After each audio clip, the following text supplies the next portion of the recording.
kulan wacan wanaagsan daawadayaal meel kastoo aad joogtaan kusoo dhawaada warka Waama TV qodobada aan idinku haynana waxaa ka mid ah madaxweynaha Jamhuuriyadda Federaalka Soomaaliya oo la hadlaya shacabka Soomaaliyeed kana hadlaya weerarkii ay al-shabaab ku qaadeen hoteelka Xayaat ciidamo hubeysan oo saaka galay dhammaan xafiisyada ra'iisul wasaaraha iyo kan madaxweynaha Raila Odinga oo qaaday tallaabo ka dhan ah natiijadii doorashada ee dalkaasi Kenya ka dhacday qodobadaas iyo qodobo kale oo xiiso leh ayaad ku daawan doontaan warka Waama TV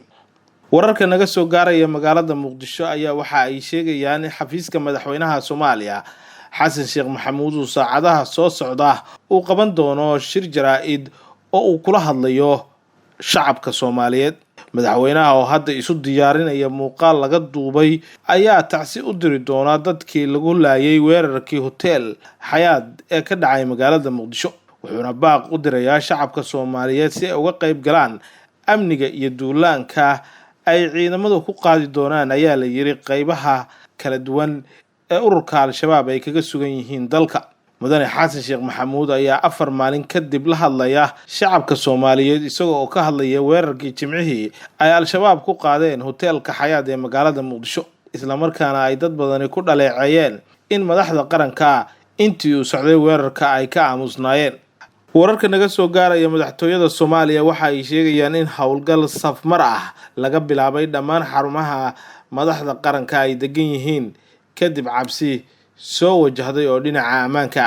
dhammaan xafiisyada uu ka kooban yahay dhismaha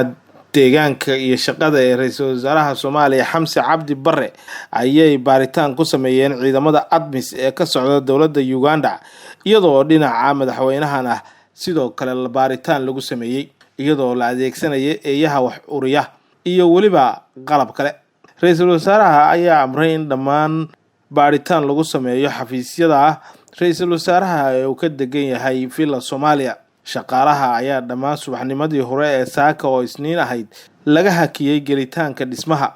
iyadoo laga reebay dhammaan agabyada wax duuba sida laptopyada iyo mobilada tan iyo Jimcihii la soo dhaafay ayaa waxaa jiray digniin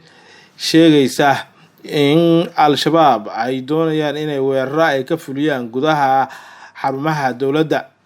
sida ay cadeynayaan ila wareedyo dhinaca amniga ah Jimcihii ayaa sidoo kale waxaa shaki badan laga muujiyay masaajidka shuhadada oo ku dhex yaala Villa Soomaaliya iyadoo Jimcihii la soo dhaafay aan lagu tukan madaxweyne Xasan Sheekh Maxamuud ayaa soo saaray amar ah in la mamnuucay ay dhikaarada lagu maro wadada hormarta Villa Soomaaliya marka laga reebo 4 xafiis kuwaas oo kala ah xafiiska madaxweynaha ra'iisul wasaaraha guddoonka baarlamaanka iyo hay'adda nabad sugidda madaxweynaha Puntland Siciid Cabdullaahi Dane ayaa kulan la qaatay saraakiil sare oo ka tirsan ciidanka dalkaasi Itoobiya iyo waliba qunsulka Itoobiya u fadhiya Puntland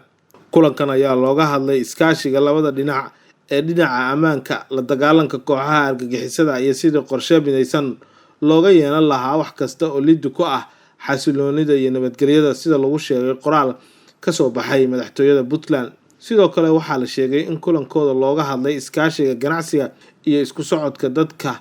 ee Puntland iyo Itoobiya kulankan waxaa madaxweyne Dane ku wehelinayay madaxweyne ku-xigeenka Axmed Cilmi Cismaan Crash waxaana ka qayb galay wasiirka arrimaha gudaha Maxamed Cabdiraxmaan Dhabancad iyo taliyaha ciidanka daraawiishta sareeyo guuto Yaasiin Cumar Dheere taliye ku-xigeenka ciidanka daraawiishta Siciid Shoode iyo saraakiil ka tirsan madaxtooyada Puntland saraakiisha sarsare ee Itoobiya ee uu la kulmay madaxweynaha Puntland ayaa ka soo degay garoonka diyaaradaha ee Janaal Abshir ee magaalada Garowe taageerayaasha siyaasiga dalkaasi Kenya ee Raila Odinga ayaa waxay isugu soo baxeen banaanka dhismaha maxkamadda xilli kooxdiisa sharci yaqaanada ay isku diyaarinayeen inay u gudbiyaan maxkamadda dacwad ka dhan ah natiijadii doorashada madaxweyne ee dhawaan lagu dhawaaqay siyaasiga dalkaasi Kenya ee Raila Odinga ayaa maanta oo isniin ah lagu wadaa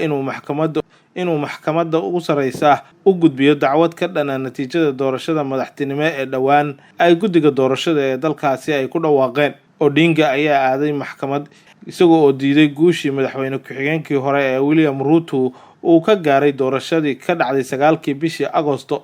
isagoo oo helay 50.49 halka Odinga uu helay 48.8 kiiska Mr. Odinga ayaa waxa uu sii xoojinayaa 4 ka mid ah 7 xubnood ee doorashada oo ay ku jirto gudoomiye ku-xigeenka oo ay qaadeen tallaabo aan caadi ahayn oo ay ku diideen natiijada doorashada.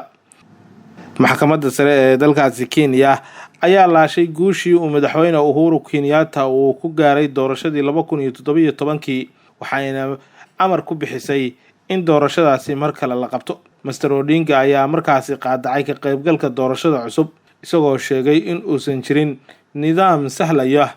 in la qabto doorasho xor iyo xalaal ah. daawadayaal intaas ayuu ku eegyahay warkii aad kala socoteen Wama TV. intaan ku kulmayno warkan lamid waxaan idinkaga tegayaa sidaas iyo nabadgelyo.